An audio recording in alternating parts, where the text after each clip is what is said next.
The average new pickup truck in 2026 costs somewhere between $50,000 and $90,000, depending on trim level. It comes loaded with driver assistance systems, turbocharged engines, managed by multiple control modules, and materials chosen as much for appearance as function, and it will likely be traded in or financed into something newer within 5 to 7 years. Meanwhile, trucks built in the 1960s, 70s, and 80s are still working, not sitting in garages as weekend showpieces, actually working on farms, at job sites, hauling and pulling the same loads they were bought to handle decades ago. That gap between expected lifespan, then and now, didn't happen by accident. It reflects a genuine shift in how trucks were engineered and what manufacturers were optimizing for. The 10 trucks on this list were built during a period when durability was the primary objective, not fuel economy,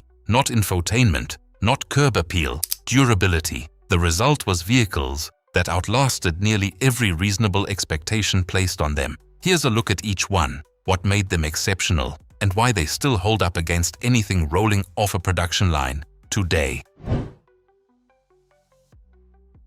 Most people bought Chevrolet trucks back then. The smarter ones bought GMC, and the difference was more than just a badge swap. GMC was the professional-grade arm of General Motors, and they actually built to that standard. The Sierra Grande came standard with heavier-duty suspensions, larger radiators, and stronger rear axles, all of which were optional upgrades on the Chevy equivalent. Under the hood sat a 350 or 454 cubic inch V8, tuned not for peak horsepower, but for torque and long-term durability. The cooling systems were generously sized. The alternators pushed higher output than anything found in a comparable Chevrolet. GM engineers weren't chasing a spec sheet. They were building for sustained real-world use. What still stands out about these trucks is how boringly reliable they were. A 40-plus-year-old Sierra Grande will fire up on a cold morning without hesitation, while a modern pickup might need a firmware update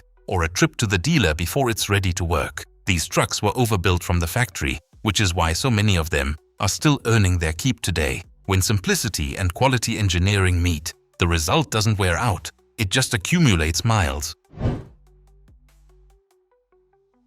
Not the current Gladiator, the original one. Jeep built essentially the same truck for nearly a quarter century, which sounds like they got lazy until you understand why. They got it right the first time and saw no reason to drift away from it. The Gladiator ran a fully boxed frame, sturdier than the C-channel frames on most competing one-ton trucks of the era. GMC's 258 cubic inch inline 6 became famous in Jeep applications for being almost indestructible under normal use. It wasn't exciting, but exciting isn't what you want in a work truck engine. The four-wheel drive setup was pure mechanical logic. Dana solid axles front and rear, a robust transfer case, manual locking hubs, no vacuum actuators, no electric motors doing the job of metal gears, no modules to develop fault codes. It required a bit more physical involvement from the driver, but that involvement came with reliability that most modern four-wheel drive systems simply can't match long-term. Body panels were flat and straightforward, bolted together in ways that made rust repair and collision work genuinely manageable. Modern trucks with their sculpted sheet metal and integrated structural panels make simple body repairs into expensive production jobs. The Gladiator proved that the best engineering often looks the least impressive on paper.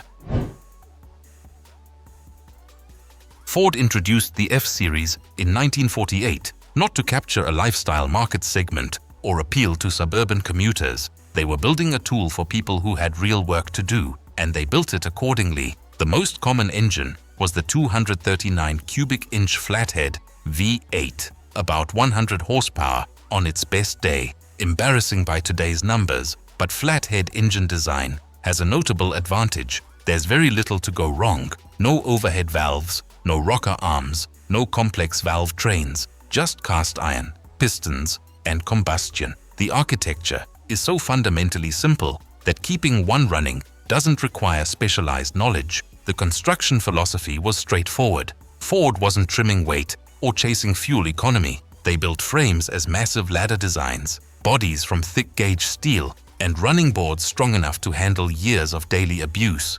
The electrical system ran on 6 volts, a generator, a mechanical voltage regulator, and a points-based ignition. Many examples still running today are operating on original electrical components. That's not luck. That's what happens when durability is the actual engineering goal, rather than a marketing bullet point. This generation of the C10 is still the standard by which people judge how good a truck can look without trying too hard. But the good looks were a side effect of the actual intent. These were built when manufacturers assumed a truck would last, and they engineered for that assumption. The all-steel body had no plastic cladding. The ladder frame was simple enough that any competent welder could repair it. Suspension geometry was straightforward. The 250 cubic inch 6-cylinder was about as close to bulletproof as an engine gets, and the 350 V8 offered enough power for any working situation without adding mechanical complexity. The part that seems almost foreign compared to current trucks is the engine bay design. There was actual room to work. Spark plugs were accessible without removing intake manifolds. The owner's manual included instructions for adjusting valves and setting ignition timing, written with the assumption that the owner might do it themselves. That attitude, more than anything, explains why 50-year-old C10s are still being driven daily. They were built to be maintained by normal people, not dependent on dealer service intervals and proprietary scan tools.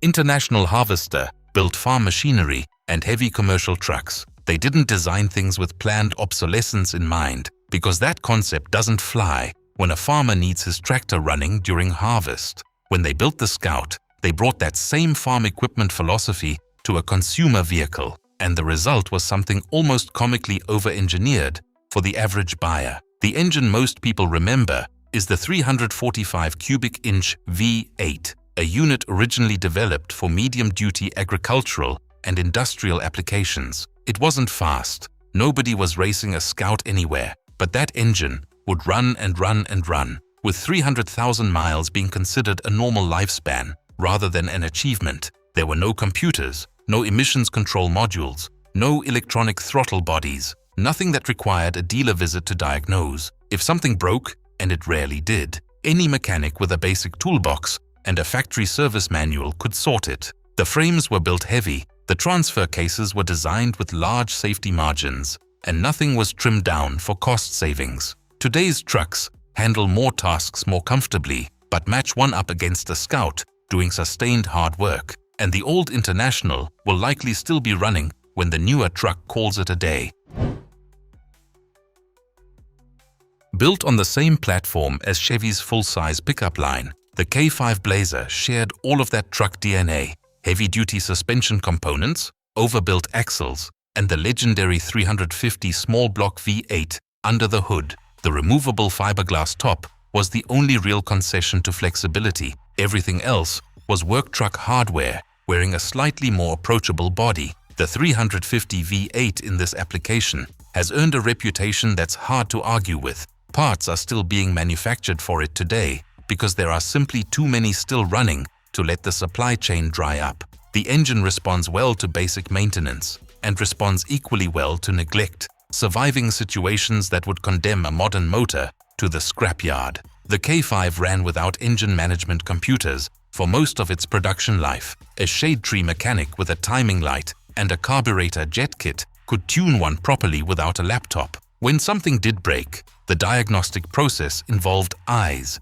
ears, and logic, not thousands of dollars in scan equipment. The concept of replacing entire electronic modules instead of repairing individual components didn't exist yet, and the K5 reflects a time when vehicles were expected to be serviceable indefinitely.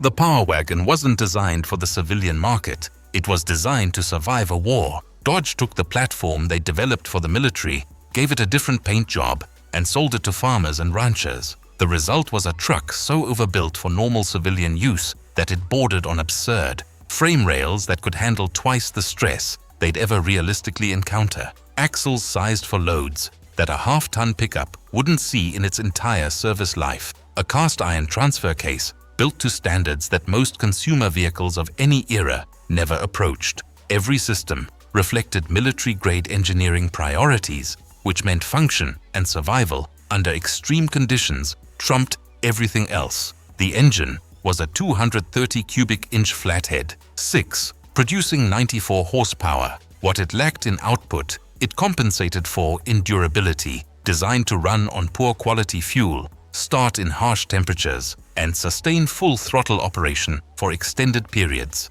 In civilian use, that engine was barely being stressed, which explains why 200,000 miles between major work was common. The factory-installed winch, rated at 7,300 pounds and standard on every Power Wagon, says everything about what Dodge expected these trucks to do. Modern trucks need aftermarket modifications to reach that level of capability. The Power Wagon had it from day one. The name came from the stance, those distinctive tall factory four-wheel drive trucks that Ford built during a period when their engineers seemed to be in a quiet competition over who could overbuild something the most. The Highboy wasn't just a lifted F-250, it was a fundamentally different machine built around four-wheel drive operation. From the ground up, the frame was engineered specifically for the added stress of four-wheel drive use. Front axles were Dyna 44s or the legendary Dana 60, components that are still actively sought out today by builders who want something genuinely heavy-duty. These weren't truck parts, they were industrial hardware dressed in sheet metal. The 460 big block engine made enormous torque and was substantially understressed in F250 applications. It drank fuel with notable enthusiasm, but it would run for a very long time when maintained. And even when not, some blocks have been rebuilt so many times over the decades that the displacement has grown well past the original 460 cubic inches. The C6 automatic transmission used in these trucks was so overbuilt that the same unit found its way into motorhomes and dump trucks. These weren't machines built with planned obsolescence in mind. They were built with permanence in mind. Top Gear tried to destroy a Hilux on camera. They submerged it in the ocean, burned it, dropped it from height, and drove it through a condemned building. The truck still started. That wasn't television magic. The stunt worked because the vehicle was genuinely that difficult to kill, and anyone who has worked around these trucks in rough environments already knew that. Toyota's approach was different from American manufacturers of the same era. Instead of chasing displacement and horsepower, they built for survivability. The 22R four-cylinder engine was modest by any measure, but it ran to 500,000 miles regularly, with documented examples surpassing 1 million miles on the original engine. Timing chains instead of belts, heavy-duty head gaskets, oversized cooling systems with large thermal margins. Every specification was set conservatively, with long-term operation as the primary concern. The Hilux became the default choice in places where vehicle failure carried serious consequences: the Australian outback, remote African regions, active conflict zones. When reliability isn't an abstract spec sheet number, but a genuine matter of safety, people stopped choosing based on features and chose based on track record. The Hilux earned that track record through decades of performance in conditions that exposed any weakness immediately. That's a test modern trucks haven't faced and haven't had to pass. If there's one truck that represents the high point of American pickup engineering before electronics became central to everything, it's the square-body Chevrolet K10.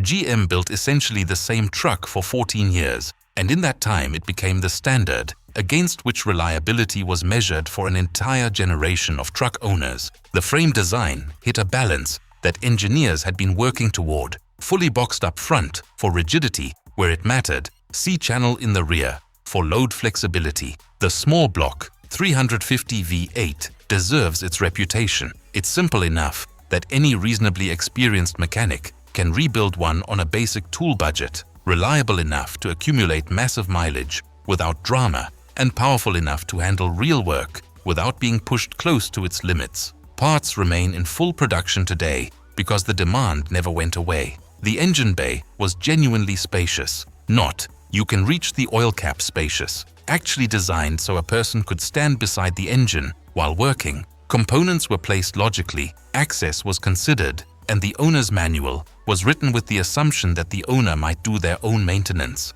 No computers until very late in the production run. Mechanical everything. The four-wheel drive system used a mechanical transfer case, dyno axles, and manual hubs, gears and steel doing what they do best. Drive through rural areas today, and K10s are still working, still hauling, still pulling, still being relied upon, decades after the warranty expired. That's not nostalgia talking. That's 40+ years of daily use, making the argument more clearly than any spec sheet ever could. The K10 was the last generation of truck built under the assumption that it would last forever. And it turns out that assumption was correct. These 10 trucks weren't perfect. They were uncomfortable by modern standards, loud, thirsty, and lacking in every convenience feature that current buyers expect as standard. But they shared something that's genuinely hard to engineer back into a vehicle once it's been optimized out. A baseline durability that didn't depend on the nearest dealer,